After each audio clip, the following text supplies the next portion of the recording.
जी हां, शहरियत तमीमी कानून के खिलाफ शुरू हुआ एहतजाज थमने का नाम नहीं ले रहा है। एहतजाज की अलग अलग किस्में हमारे सामने हैं। इसकी कार्रवाई से दर्जनों तलबा जख्मी हुए। तलबा पर पथराव और बस को नजरआतिश करने का इल्जाम भी लगा, लेकिन जामिया तशद्दुद के सिलसिले में जिन 10 मुलजमीन को गिरफ्तार किया गया उनमें एक भी तालिब इल्म नहीं। यूपी में एहतजाज के दौरान पुलिस कार्रवाई में 15 से ज्यादा अफराद हलाक हुए। दिल्ली के शाहीन बाग जुड़ी हुई शख्सियात आज अब फिर तलबा के साथ इजहार यकजहती करते हुए जामिया मिल्लिया इस्लामिया के कैंपस पहुंचने वाली हैं। जिस तरह से गुज़िश्ता दिनों हमने देखा कि फिल्मी हस्तियां भी पहुंची, जिनमें स्वरा भास्कर भी थी।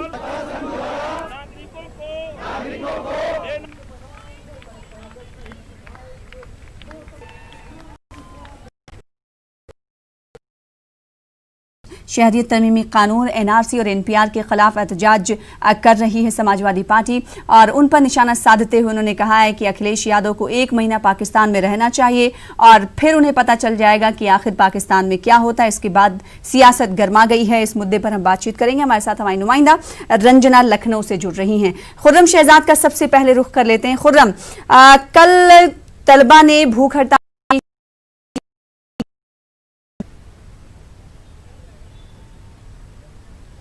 देखिए सना, अभी थोड़ी देर पहले ही जामिया का तराना यहाँ पर गाया गया है, दयारे शौक मेरा।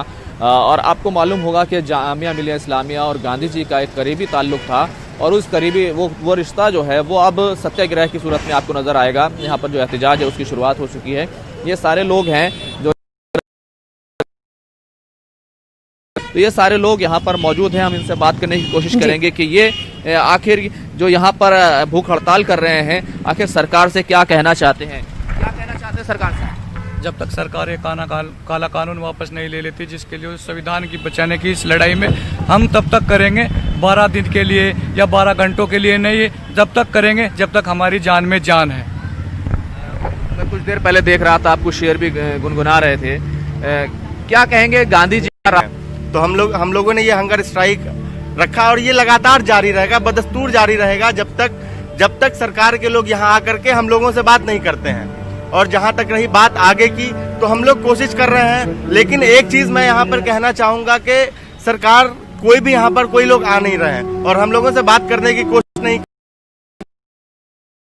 करना तमिल अदीब निलाई कन्नन को महंगा पड़ गया। उन्हें पीरम्बलूर से गिरफ्तार कर लिया गया है। दरअसल गुज़िश्ता दिनों social democratic party of India के एहतजाज में निलाई कन्नन शामिल हुए थे और वो उन्होंने पहुंचकर वहां पर उन्होंने खिताब भी किया था, जिसमें उन्होंने वजीर आजम नरेंद्र मोदी और वजीर दाखिला अमित शाह को निशाना बनाया था, जिसके बाद उनके खिलाफ एफआईआर दर्ज कराई गई थी।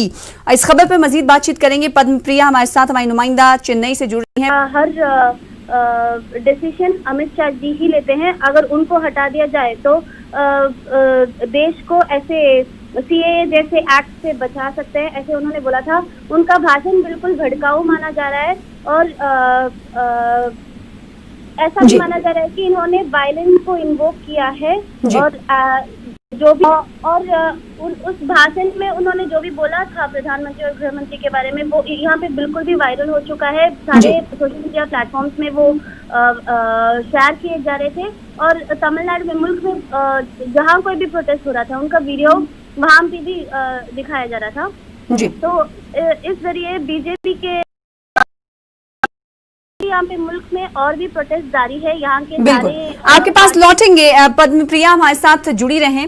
और उत्तर प्रदेश बीजेपी इकाई के सदर स्वतंत्र देव ने आज क्या कुछ कहा है वो आपको बता देते हैं। समाजवादी पार्टी लीडर अखिलेश यादव पर उन्होंने निशाना साधा। एक बार फिर से अपने नाजरीन को बताएं कि उन्होंने कहा कि अखिलेश यादव को पाकिस्तान जाकर 1 महीना रहना चाहिए। इनकी समझ में आ जाएगा कि आखिर वहां पर क्या होता है। स्वतंत्र ढंग से पढ़े, अपने आप समझे, वो जबरदस्ती का आंदोलन कर रहे हैं। रंजना, जमहूरियत में सभी को हक है, इख्तियार है कि वो आवाज बुलंद करें और एहतजाज करें। अखिलेश यादव सीए के खिलाफ, एनआरसी के खिलाफ, एनपीआर के खिलाफ बोल रहे हैं, तो बीजेपी लीडर उन्हें कह रहे हैं कि पाकिस्तान चले जाए। अब तक लिए वो पाकिस्तान चले जाए और वहां रह के आए कि जिस बिहाफ पे ये कानून बन रहा है, सीएए हो या उसको लेकर के वो प्रदेश अध्यक्ष स्वतंत्र देव सिंह ने कहा कि जो कानून है सीएए का, उसमें वो उनको पता चल जाएगा कि हम आखिरकार वहां के जो पीड़ित हैं उनको क्यों एंट्री दे रहे हैं, क्यों नागरिकता दे रहे हैं। तो इसमें उन्होंने कहा कि अखिलेश यादव 1 महीने चले जाएं, पाकिस्तान चले जाएं और वहां रह के आए कि वहां की क्या स्थिति है, और इसको काटने के लिए स्वतंत्र देव सिंह ने ये बयान दिया है कि वो जाकर के खुद जाए पाकिस्तान और रह के आए। और बिल्कुल लोकतंत्र में सबको विरोध जताने का और अपनी बात कहने का हक है, और हर व्यक्ति को अपनी बात कहने का हक होना भी चाहिए डेमोक्रेसी में। और यही डेमोक्रेटिक सिस्टम में ही अखिलेश यादव भी अपनी आवाज उठा रहे हैं। और दूसरी तरफ अगर सियासत की बात करें, हम सबसे पहले व्यक्ति होंगे, हमारे लोग होंगे जो एनआरसी का फॉर्म नहीं भरेंगे। तो इस तरह से देखा जाए तो सियासत पूरे उबाल पे है यूपी में। और जिस तरह से बयानबाजियों का दौर चल रहा है कि एक नेता जब उसका अपोज करता है तो दूसरा नेता कहता है कि वो खुद ही पाकिस्तान चले जाएं और वहां रह के आए। तो बिल्कुल ये सियासी बयान था बीजेपी के प्रदेश अध्यक्ष का भी, स्वतंत्र देव सिंह का भी, और अखिलेश यादव तलबा प्रोटेस्ट कर रहे हैं। खुर्रम, आज अपूर्वानंद समेत कई दिगर लोग आज पहुंचने वाले हैं जामिया मिल्लिया इस्लामिया में इजहार यकजहती के तौर पर तलबा के साथ। क्या ये लोग पहुंचना शुरू हो गए? अभी कैंपस में आप क्या देख पा रहे हैं?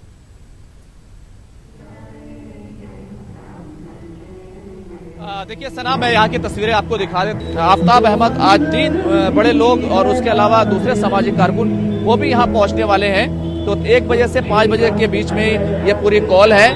और अहम बात यही है कि ये प्रोटेस्ट लगातार जारी है, भूख हड़ताल शुरू हो गई है और सरकार की तरफ से अभी तक इनके सामने ना इनसे कोई बात करने आया है। क्योंकि इस देश के आर्टिकल में कहीं नहीं ऐसा लिखा हुआ है कि आप किसी के जाति, समुदाय या मजहब के नाम पे कुछ दे सकें या ले सकें।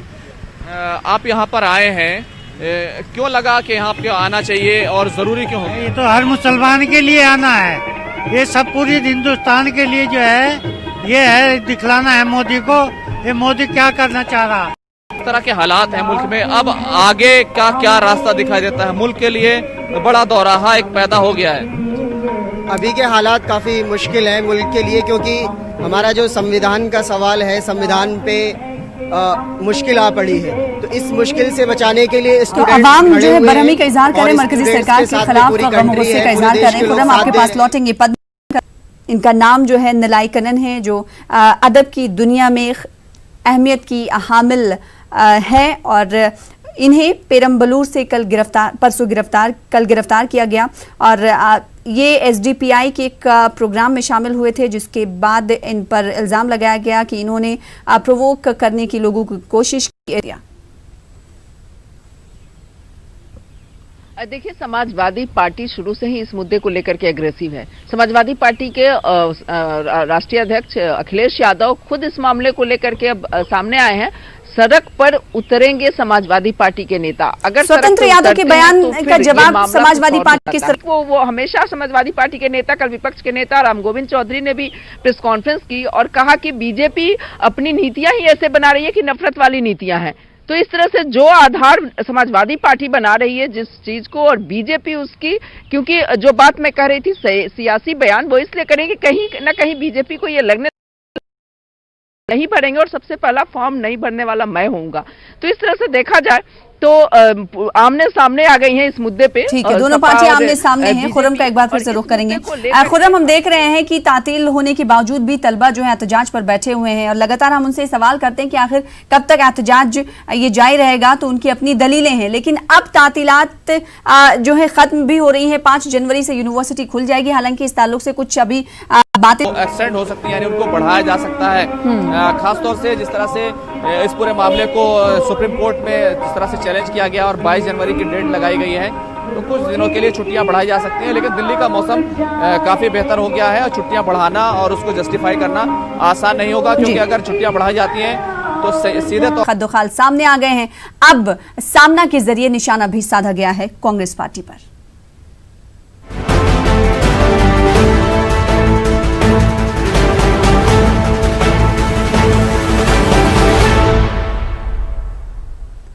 तो महाराष्ट्र में काबीना की तौसीक के बाद महाविकास अघाड़ी हुकूमत के खद्दोखाल वाजे हो गए हैं, लेकिन इसके साथ साथ इत्तेहाद को अपनी तवानाई यूं ही जाया नहीं करनी चाहिए। सामना के जरिए बात कही गई है। हमारे नुमाइंदे अमित राय मुंबई से जुड़ रहे हैं इस खबर पर।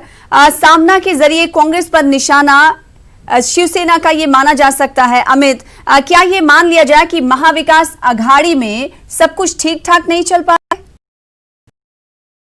ये तीनों ही पार्टियों की मिली जुली जीत है, क्योंकि कॉमन मिनिमम प्रोग्राम जो बनाया गया है वो तीनों पार्टियों की सहमति से बनाया गया है और उसमें ये एक अहम मुद्दा था। तो तीनों पार्टियों की सहमति से ही इस काम को जो है अंजाम दिया गया। इसमें श्रेय जो है वो तीनों पार्टियों का आता है। उसके बाद आया कि यहाँ पे मंत्रिमंडल विस्तार को लेकर उसमें हम देख रहे थे कि कांग्रेस की तरफ से जो है बार बार जो है देरी की जा रही है।